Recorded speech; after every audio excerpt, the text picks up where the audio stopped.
Hello dear students, welcome once again to this incredible platform of EduLover.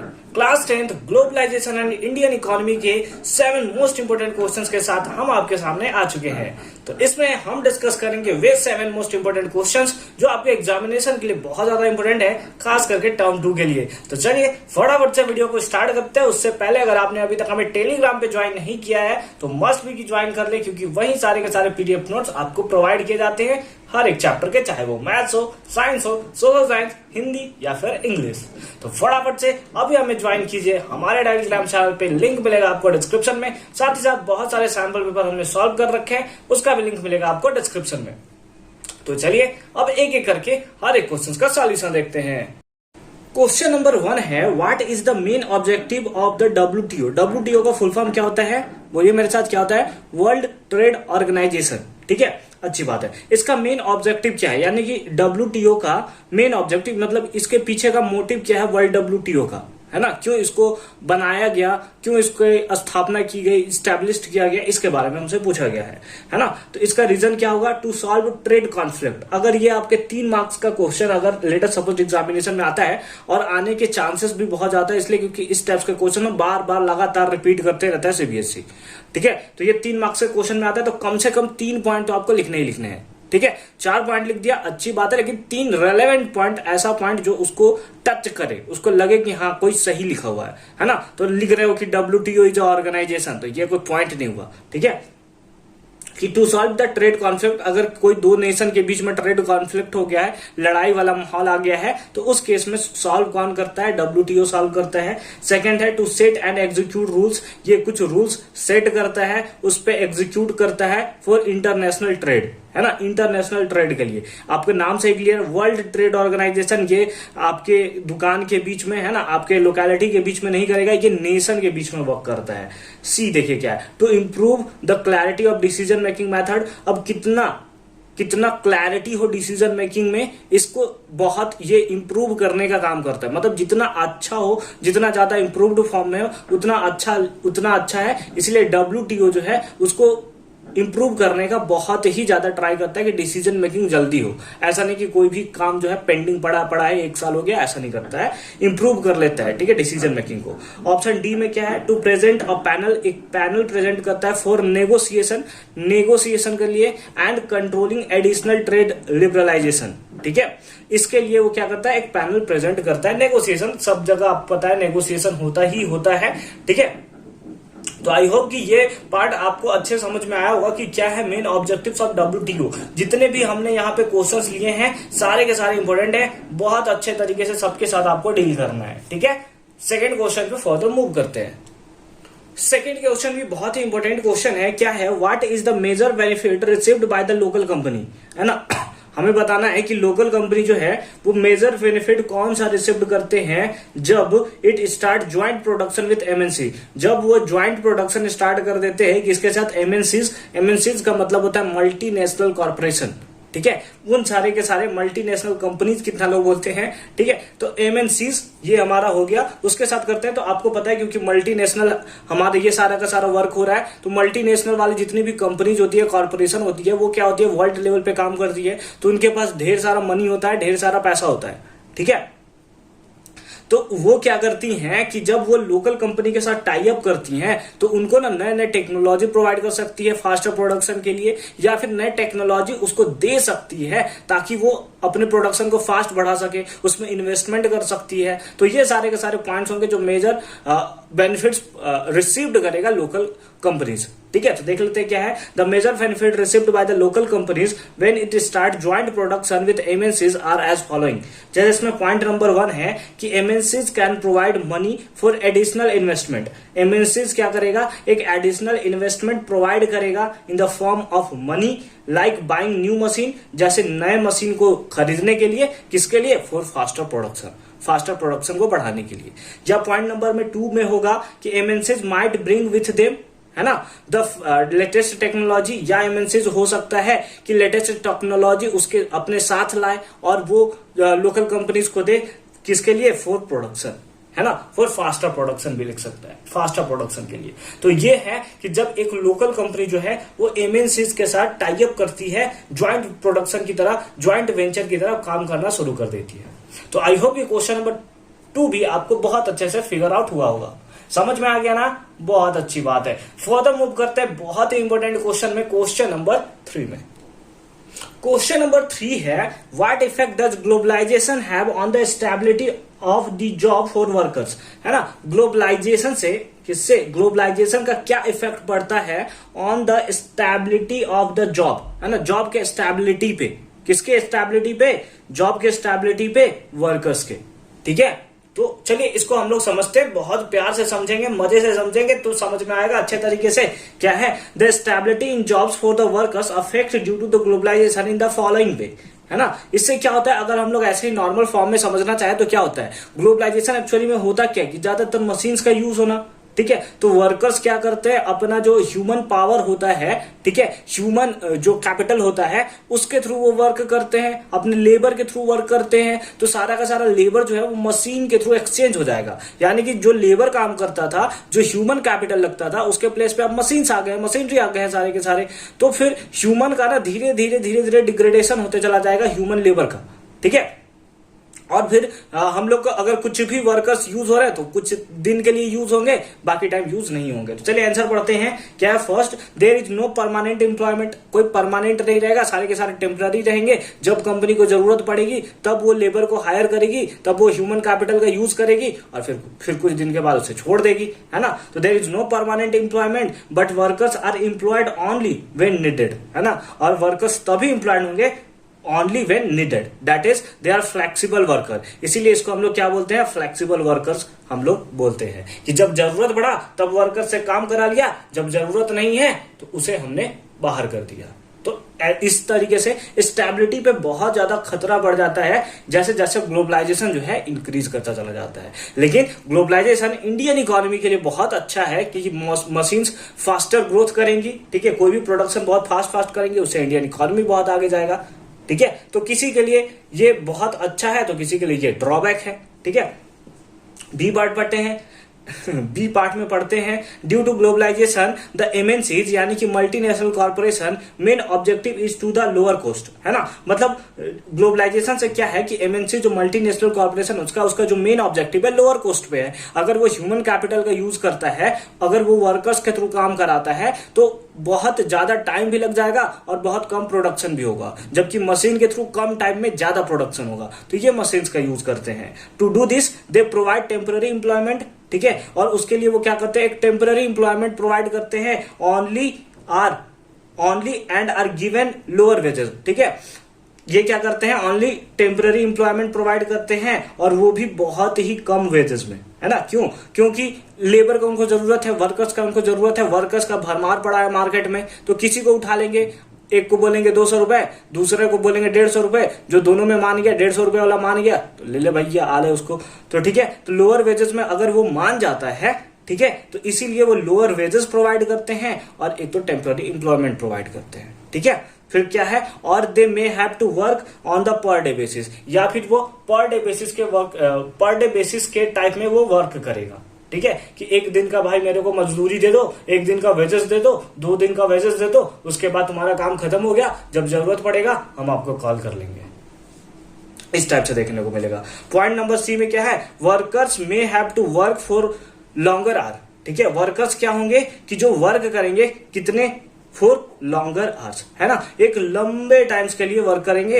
And be laid off from work without any compensation, है ना। Workers may have to work for longer hours and be laid off for work without any compensation. मतलब वो क्या है कि एक तो बहुत टाइम के लिए वो काम करते हैं। ऐसे आप अगर आप देखते हो तो वर्कर्स का जो वेजेस होता है वो पर डे के बेसिस पे होता है कि पर डे आप काम करोगे आपको 300 मिलेंगे, 400 मिलेंगे, 500 मिलेंगे, जैसे जैसा आपका स्टेट है, जैसा जैसा आपका मतलब सिटी है, उसके बेसिस पे आप वर्कर्स को देख सकते हो और जैसा जैसा काम है उसके अकॉर्डिंग उनको क्लासीफाई कर सकते हो। तो इस टाइप से सारा का सारा हमें देखने को मिलता है। इसी में आपका आएगा, एक आता है जो सीजनल होता है, सीजनल एम्प्लॉयमेंट होता है, जिसमें जब सीजन आता है ना तभी उसको एम्प्लॉयमेंट मिलता है। आपने पढ़ा होगा इससे प्रीवियस चैप्टर में, तो उसी टाइप से मिलता जुलता ये भी हमारा है ग्लोबलाइजेशन भी, कि ग्लोबलाइजेशन में भी तब भी वर्कर्स का यूज किया जाता है जब उसकी जरूरत पड़ती है, अदरवाइज मतलब एज अ टेम्पररी उसे रखा जाता है। ठीक है, परमानेंट एम्प्लॉयमेंट यहां पे नहीं प्रोवाइड किया जाता, और यही बहुत बड़ा खतरा है the stability of job for workers के लिए। तो आई होप कि पॉइंट नंबर 3, क्वेश्चन नंबर 3 आपको बहुत अच्छे तरीके से समझ में आया होगा। फर्दर मूव करते हैं नेक्स्ट क्वेश्चन पे। इंडियन इकोनॉमी आफ्टर 1991 में एक न्यू इकोनॉमिक पॉलिसी लाई गई थी, उसी के बारे में यहाँ पे बात किया है कि क्या इफेक्ट होता है, effect of the change made to the Indian economy. Indian economy में क्या होता है आफ्टर 1991। तो आप सबको ये चीज पता होना चाहिए कि 1991 में न्यू इकोनॉमिक पॉलिसी लाया गया था, ठीक है, जिसका नाम था न्यू इकोनॉमिक पॉलिसी ऑफ 1991। तो देखिए क्या है, the effect of the change made by the government of India through the new economic policy of 1991 was that it led to the liberalisation. ये क्या करता है, लिबरलाइजेशन। ठीक है, थोड़ा मेरे को इंग्लिश मतलब पढ़ने में दिक्कत नहीं हो रहा है, मेन है ना कि मैंने बहुत अच्छे तरीके से नींद नहीं लिया है, इसलिए थोड़ा आपको इधर मिसमैच देखने को मिल रहा है। ठीक है, समझ रहे हो, उम्मीद है आप समझ रहे हो अच्छी तरीके से। ठीक है, ये क्या है लिबरलाइजेशन। लिबरलाइजेशन का मतलब क्या होता है कि जैसे 1991 से पहले 1991 में न्यू इकोनॉमिक पॉलिसी लाई गई, उससे पहले क्या था कि कुछ सरकार की कुछ रूल्स थी, रेगुलेशन थी, जिसके थ्रू कुछ कंपनी जो थी ग्रोथ नहीं कर पा रही थी, या फिर कुछ ऐसे स्टेटमेंट थे, कुछ ऐसे मतलब हम लोग क्या बोल सकते हैं, कुछ ऐसे काम थे जो अच्छे से वर्क नहीं कर पा रहे थे, तो उसी को हटा देना, है ना, उसी को हटा देना, दैट इज लिबरलाइजेशन कहलाता है। ठीक है, मतलब कुछ कुछ बंदिशें, कुछ कुछ रंजिशें है ना, कुछ ज्यादा हिंदी हो गया, कुछ ज्यादा रूल्स, कुछ ज्यादा रेगुलेशन, वो सबको खत्म कर देना, जिससे कुछ कंपनी जो हो सके, जो कुछ काम हो सके, वो फास्टली हो सके, दैट इज लिबरलाइजेशन। ग्लोबलाइजेशन क्या होता है, ग्लोबलाइजेशन का मतलब होता है मशीनीकरण, है ना, यानी कि मशीन की दुनिया, जो भी काम होगा वो फास्ट होगा, जल्दी होगा। अगर आप वर्कर्स के थ्रू कराओगे तो वर्कर्स के थ्रू ज्यादा टाइम भी लगेगा आपको, और बहुत ही कम प्रोडक्शन भी होगा। लेकिन अगर ग्लोबलाइजेशन पे आप ज्यादा ध्यान देते हो, ज्यादातर मशीन्स के थ्रू अगर आप यूज करना शुरू करते हो, तो मशीन के थ्रू क्या होता है, कम टाइम भी लगता है, हमारा टाइम कम लगता है, लेकिन प्रोडक्शन ज्यादा होता है। ये आपका देखने को मिलेगा। एक है प्राइवेटाइजेशन। प्राइवेटाइजेशन आपको कुछ दिन से बहुत ज्यादा सुनने को मिल रहा होगा कि ट्रेन का प्राइवेटाइजेशन होता चला जा रहा है, ठीक है, या फिर और भी बहुत सारे जो कंपनीज है, जो गवर्नमेंट की कंपनीज है, उनका प्राइवेटाइजेशन होता चला जा रहा है। एक सेकेंड, सॉरी, वो बोलते बोलते ना गला बैठ जाता है, थोड़ा पानी पीना पड़ता है। ठीक है, प्राइवेटाइजेशन का मतलब होता है कि आपको एक चीज आप पहले बता दो, ठीक है, जैसे एक आपका है प्राइवेट स्कूल, है ना, क्या है, प्राइवेट स्कूल, और एक है गवर्नमेंट स्कूल, और आपको पढ़ना है, आपको पढ़ाई करना है, ठीक है, आपको पढ़ाई करना है, तो आप किस में ज्यादा कंफर्टेबल रहोगे पढ़ाई करने के लिए, आप बोलोगे प्राइवेट स्कूल में, है ना, प्राइवेट स्कूल में। दिल्ली की बात नहीं है, दिल्ली में अब तो गवर्नमेंट स्कूल बहुत अच्छी हो चुकी है, ठीक है, तो आप क्या मेनली आपका जो चॉइस होता है वो होता है प्राइवेट स्कूल।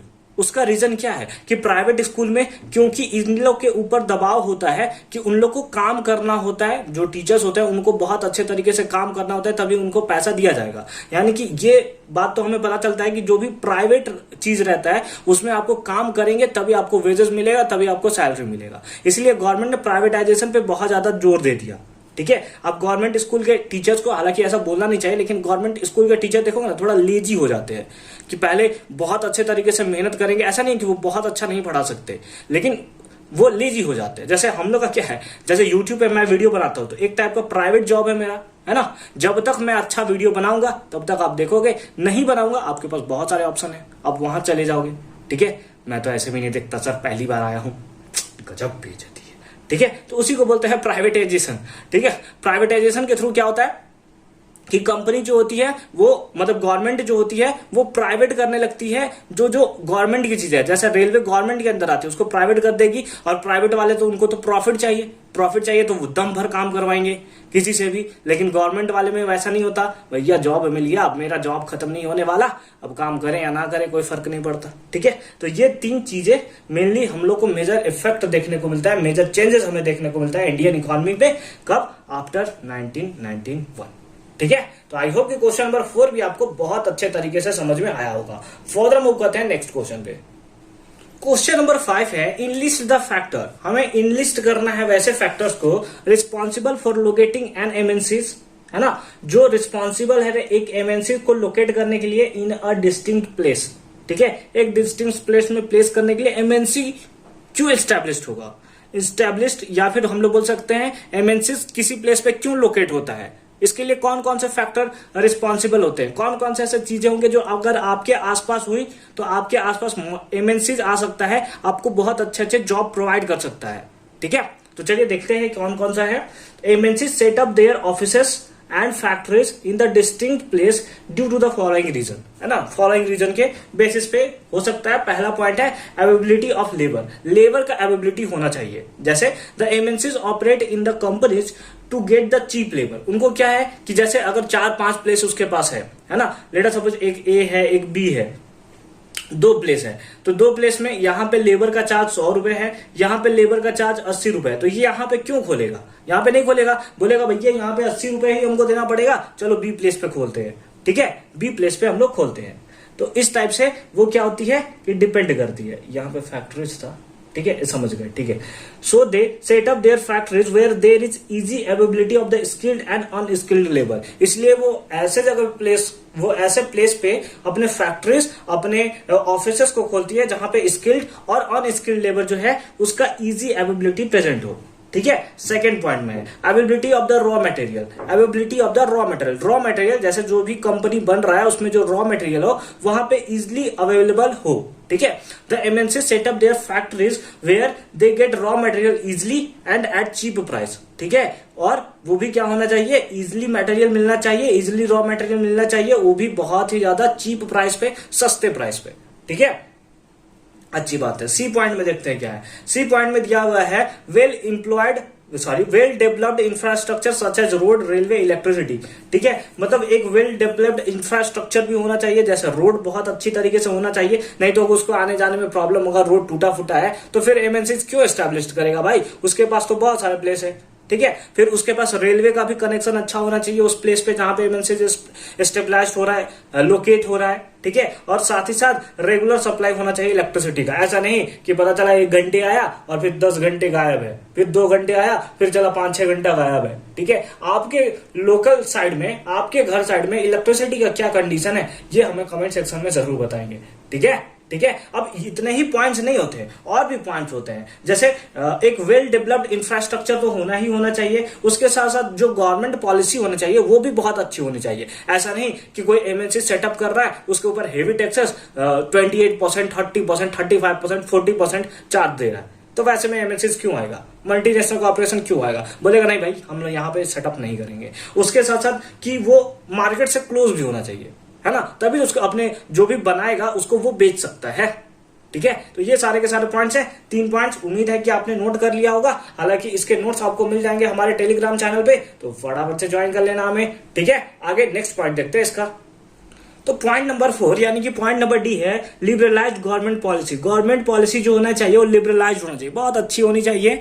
मतलब ऐसा नहीं कि हेवी टैक्सेस लगा रही है, नए कंपनीज को सेटअप नहीं होने दे रही है, मुश्किल हो रही है, बहुत ज्यादा कागज वाला वर्क करना पड़ रहा है, मतलब पेपर वर्क बहुत ज्यादा है। ठीक है, तो देखिए क्या है, when the government encourage investment then it liberalise its trade policy. ठीक है, क्या है, so that MNCs could set up in those area, इसलिए एमएनसीज वैसे एरिया में ज्यादा मतलब सेटअप होना चाहती है where they get government support, जहां से गवर्नमेंट का सपोर्ट मिले, चाहे वो टैक्स के बेसिस पे या फिर पेपर वर्क के बेसिस पे, बहुत जल्दी से उसका काम हो जाना चाहिए, कोई भी काम ऐसा फंसना नहीं चाहिए, नहीं तो फिर ना एमएनसीज वैसे कंपनीज में, वैसे कंट्री में फिर आना नहीं चाहती है। ठीक है, नेक्स्ट है E point closeness to market. ठीक है, मार्केट से क्लोज होना चाहिए, क्यों कि MNC setup their offices and industry in those places where there is a good market for selling their finished good, जहां पे एक गुड मार्केट है अपने फिनिश्ड गुड को सेल करने के लिए, साथ ही साथ उसका जो ट्रांसपोर्ट का कॉस्ट है वो भी बच जाएगा। तो कितनी अच्छी बात है एमएनसीज के लिए। इसीलिए ये 5 क्राइटेरिया मैंने आपको बताया,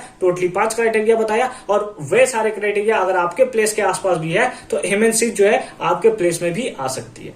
ठीक है, तो ये सारे के सारे क्राइटेरिया है एमएनसीज को सेटअप करने के लिए। ठीक है, आई होप कि सारे के सारे 5 आपके क्लियर हुए होंगे। नेक्स्ट पॉइंट पे मूव करते हैं, बहुत इंपॉर्टेंट, सारे के सारे क्वेश्चन ही बहुत ज्यादा इंपॉर्टेंट है, सारे पार्ट्स को बहुत अच्छे से आप देखेंगे। नेक्स्ट क्वेश्चन पे मूव करते हैं। नेक्स्ट क्वेश्चन यानी कि क्वेश्चन नंबर 6 है, व्हाट इज SEZ, है ना, सीज बोलते हैं इसको। सीज का क्या होता है, तो इसका फुल फॉर्म होता है स्पेशल इकोनॉमिक जोन। ये नाम से क्लियर है, स्पेशल इकोनॉमिक जोन क्या होता है, आर इंडस्ट्रियल जोन। कैसा होता है, एक इंडस्ट्रियल जोन होता है ऑर्गेनाइज्ड बाय द सेंट्रल और स्टेट गवर्नमेंट, जिसको कौन, सेंट्रल या फिर स्टेट गवर्नमेंट जो है ऑर्गेनाइज करती है। किसके लिए ऑर्गेनाइज करती है, विथ वर्ल्ड क्लास फैसिलिटीज, है ना, और उसमें क्या होता है, वर्ल्ड क्लास फैसिलिटीज होता है, जैसे कि इलेक्ट्रिसिटी हो गया, वाटर हो गया, रोड हो गया, ट्रांसपोर्ट हो गया, स्टोरेज हो गया, recreational and the educational facilities. वो वैसे सारे एमएनसीज के लिए हम लोग बोल सकते हैं, वैसे सारे लोगों के लिए रहती है कि जो वर्ल्ड क्लास लेवल पे अच्छा करते हैं। ठीक है, मतलब एक इकोनॉमिक जोन है, एक इंडस्ट्रियल जोन है, जहां पे इंडस्ट्री के लोग रहते हैं, जहां पे बहुत अच्छा गवर्नमेंट का सपोर्ट रहता है, चाहे वो सेंट्रल गवर्नमेंट हो या फिर वो स्टेट गवर्नमेंट हो। जैसे वहां पे बहुत अच्छे इलेक्ट्रिसिटी की फैसिलिटी होगी, water, road, transport, storage, recreational and the educational facility, सारे के सारे फैसिलिटीज वहां पे आपको प्रोवाइड किए जाएंगे, और उसको हम लोग बोलते हैं SEZ, है ना। तो आई होप कि ये पॉइंट आपके लिए इंपॉर्टेंट है। ये 2 नंबर में प्रीवियस ईयर में भी बहुत बार पूछे गए हैं, इसीलिए मैंने इस क्वेश्चंस को उठा रखा है। इसके भी आने के बहुत ज्यादा चांसेस है 2 नंबर में, तो बहुत अच्छे तरीके से इसके साथ भी आप डील करेंगे। ठीक है, फर्दर मूव करते हैं लास्ट क्वेश्चन में। लास्ट क्वेश्चन यानी कि क्वेश्चन नंबर 7 है, what are the trade barrier. ठीक है, ट्रेड बैरियर क्या होता है, व्हाट आर क्वाटाज, है ना, क्वाटाज भी क्या होता है। तो ट्रेड बैरियर किसको बोलते हैं, इट इज अ रेस्ट्रिक्शन। ये क्या होता है, एक टाइप का रेस्ट्रिक्शन होता है on the free international exchange of goods and services. ठीक है, free international exchange of goods and services पे जो रेस्ट्रिक्शन लगाया जाता है, वो रेस्ट्रिक्शन क्यों लगाया जाता है, उसके बहुत सारे रीजन हो सकते हैं। हो सकता है उन दोनों के बीच में, उन दोनों कंट्री के बीच में बहुत अच्छे से ना बनती होगी। जैसे आपने कभी कभी सुना होगा कि जब भारत पाकिस्तान के बीच में कॉन्फ्लिक्ट होता है, तो भारत वाले ना बहुत ज्यादा रेस्ट्रिक्शन जो है पाकिस्तान पे लगा देते हैं। ठीक है, या फिर हेवी चार्जेस लगा देते हैं। तो जो रेस्ट्रिक्शन होता है free international exchange of goods and services, उसी को हम लोग बोलते हैं ट्रेड बैरियर। ठीक है, ये 2 नंबर में क्वेश्चन पूछ सकता है, एक नंबर में 2 क्वेश्चन आपको दे देगा, 1+1 कर देगा। ठीक है, ऐसे 1+1 कर देगा। तो ये भी इंपॉर्टेंट है, क्योंकि ये भी प्रीवियस ईयर में बहुत बार पूछे गए हैं। फिर है क्वाटाज। क्वाटाज क्या होता है, quotas are the government imposed trade restriction. Quotas जो होता है वो गवर्नमेंट इम्पोज्ड ट्रेड रेस्ट्रिक्शन होता है that limit the number of value of goods and services that can be imported और exported during a particular time of period. मतलब इसमें था ट्रेड बैरियर में वो टोटली रेस्ट्रिक्ट कर देता था free international exchange of goods and services में। लेकिन क्वाटाज का मतलब होता है कि गवर्नमेंट एक टाइप का ट्रेड रेस्ट्रिक्शन इंपोज कर देता है, जिससे लिमिटेड नंबर ऑफ या फिर लिमिटेड वैल्यू ऑफ गुड्स या सर्विसेज ही इंपोर्ट या एक्सपोर्ट किया जा सकता है एक पर्टिकुलर टाइम पीरियड में। उसी को हम लोग क्वाटाज बोलते हैं। मतलब दोनों रेस्ट्रिक्शन है। ये आप बोल सकते हो कि फुल्ली रेस्ट्रिक्ट कर दिया, ये कुछ नंबर पे रेस्ट्रिक्ट किया है कि एक पर्टिकुलर टाइम में पीरियड में आप इतना ही एक्सपोर्ट या फिर इंपोर्ट कर सकते हो। तो आई होप कि सारा का सारा पार्ट आपको बहुत अच्छे तरीके से समझ में आया होगा, और आज का ये 7 इंपॉर्टेंट क्वेश्चंस का सेशन भी आपको बहुत अच्छे तरीके से समझ में आया होगा। मिलते हैं आपसे नेक्स्ट वीडियो में एक नए इंपॉर्टेंट क्वेश्चंस के साथ। और आप नेक्स्ट वीडियो किस चैप्टर के ऊपर देखने चाहते हैं, मोस्ट इंपॉर्टेंट क्वेश्चंस का, आप हमें कमेंट सेक्शन में जरूर बताएंगे। तब तक के लिए अच्छे से पढ़ाई करते रहिए।